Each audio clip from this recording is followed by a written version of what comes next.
તળાવ તમે કયા વિડીયોમાં જોયેલું છે? ક્યાંક તો તમે આ તળાવ જોયેલું જ હશે. આ તમે તળાવ જોયું છે હિન્દુસ્તાની ટીમના વિડીયોમાં. તો આ છે બાબરા મામાનું મંદિર.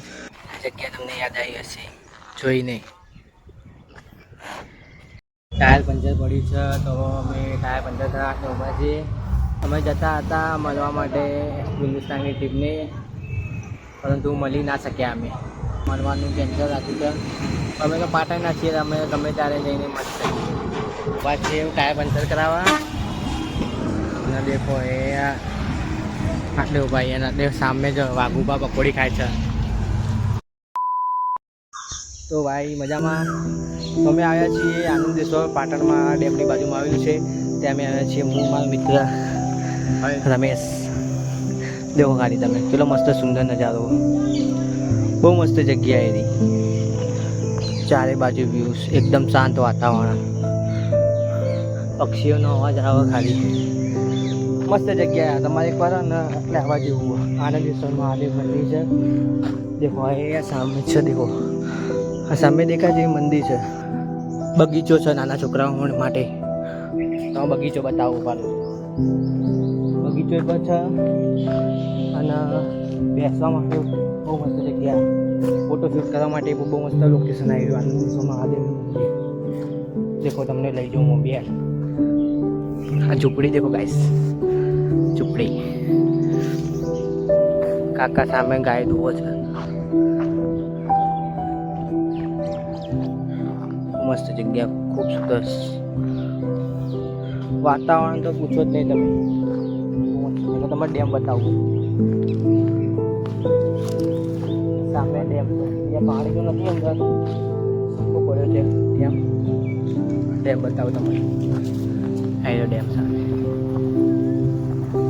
જે પાટણના લોકો હશે એમને તો ખબર જ હશે કે આ કઈ જગ્યા. જે બહારના હોય એમને હું તમને કહી દઉં કે આપણે ડીસા હાઈવે પર ટીબી રસ્તાથી થોડા આગળ ડેમ આવે છે. એમની સાઈડ કોર્નરમાંથી એટલે આનંદેશ્વર મહાદેવ મંદિરે તમે આવી શકો. હા, જે પાટણના રહીશો હશે એમને તો આ જગ્યા ખ્યાલ જ હશે. નાના છોકરાઓ માટે હિંચકા અને બધું છે.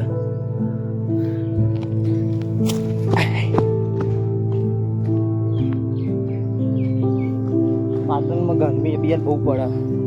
તમારે ત્યાં પડતી છે ગરમી.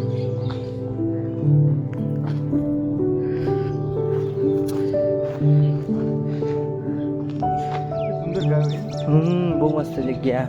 ગાયો, એકદમ શાંત વાતાવરણ. મંદિરે દર્શન તો કરીને આવ્યા, તમને બતાવી દઈએ મંદિર બહારથી. અહીંયા પૂજારી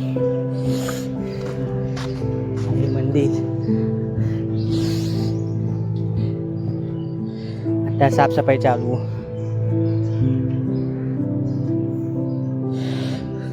દૂરથી તમને નજારો દેખાડો. દેખો બહુ અદ્ભુત છે મંદિર. તો મિત્રો અમે આવ્યા છીએ. દેખી લો પહેલાં તમે જોઈ લો કઈ જગ્યા છે. આવી મને જગ્યા તમે જોયેલી જશે. કઈ જગ્યા કહો? તળાવે. તળાવે ક્યાં આવ્યા? તળાવે. તળાવ તમે કયા વિડીયોમાં જોયેલું છે?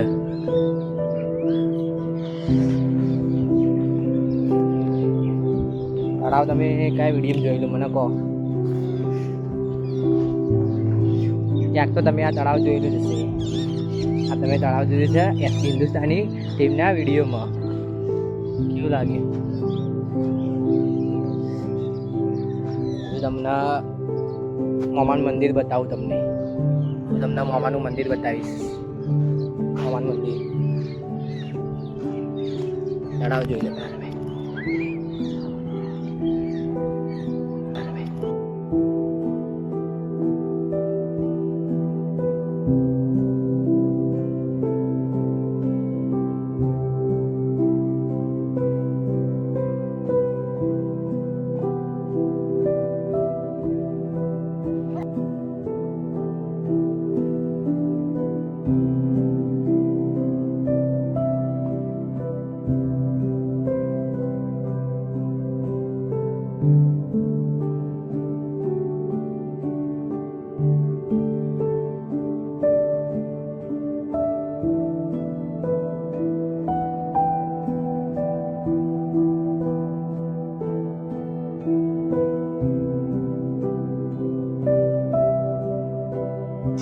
મિત્રો આ છે બાબરા મામાનું મંદિર,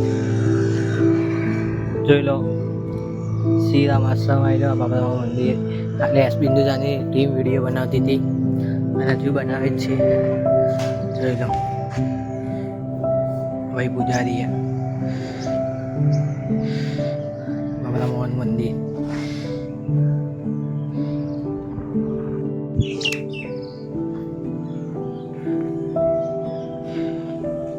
તડકાના હિસાબે તમને દેખાતું નહીં હોય બિયાર. હા ભાઈ રમેશભાઈ બે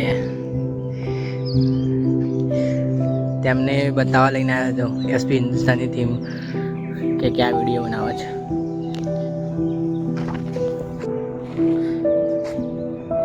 આ જગ્યા તમને યાદ આવી હશે, જોઈ નહીં.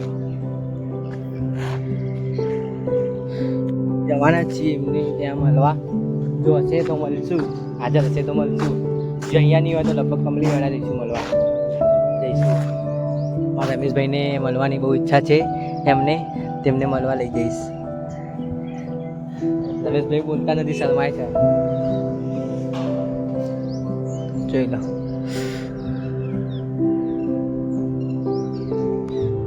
બધા મોસ્ટ ઓફલી આવત છે, એટલે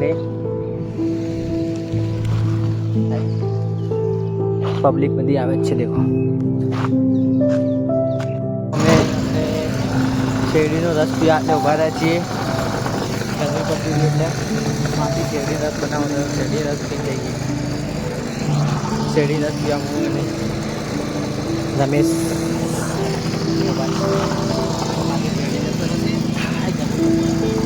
શેરડી રસ પી પછી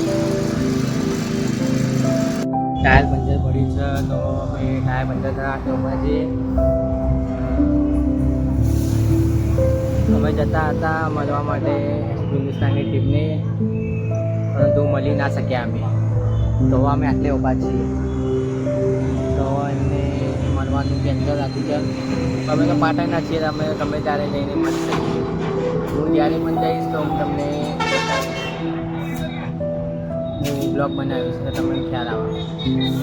આજ તો મળવાનું મુશ્કેલ છે, કારણ કે વાગ્યા 6:15 જેવું થઈ ગયું. એક પણ આદર હોય ના હોય એ માટે અમે મળી શકીએ તેમને. પણ નેક્સ્ટ ટાઈમ જઈશું તો અમે તમને બ્લોગમાં બતાવીશું. અત્યારે તમે ખાલી આ મામાનું મંદિર અને તળાવ જો, બરાબર. તો અમે આટલે ઊભા છીએ ટાયર પંચર કરાવવા. તમને દેખો એ આટલે ઊભા છીએ અને આટલે સામે જ વાઘુબા પકોડી ખાય છે. તો મિત્રો તમે જે વિડીયોમાં જોયું, ઘરે જવાના હતા પંચર કરાયા પછી, અને અંધારું થઈ ગયું. તમે તો એસપી હિન્દુસ્તાની ટીમને કોઈને મળવા જવાના હતા જ નહીં. ત્યાં હતા ને પંચર કરતા, ત્યાં જ એની સામે જ વાઘુબા પકોડી ખાતા હતા, અને ત્યાં જ બધી ભીડ ભેગી થઈ ગઈ હતી તેમની સાથે ફોટો ખીચાવવા. ત્યારે મને ખબર પડી કે સામે વાઘુબા છે. ત્યારે પબ્લિક બહુ હતી એટલે હું બ્લોગ તો બનાવી શક્યો નથી.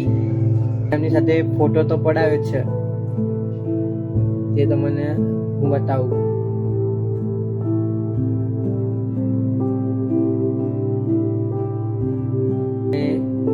આપણે ધારી તો હતું જ કે આજે આપણે હિન્દુસ્તાની ટીમને મળીશું, કારણ કે અંધારું પણ બહુ થઈ ગયું હતું.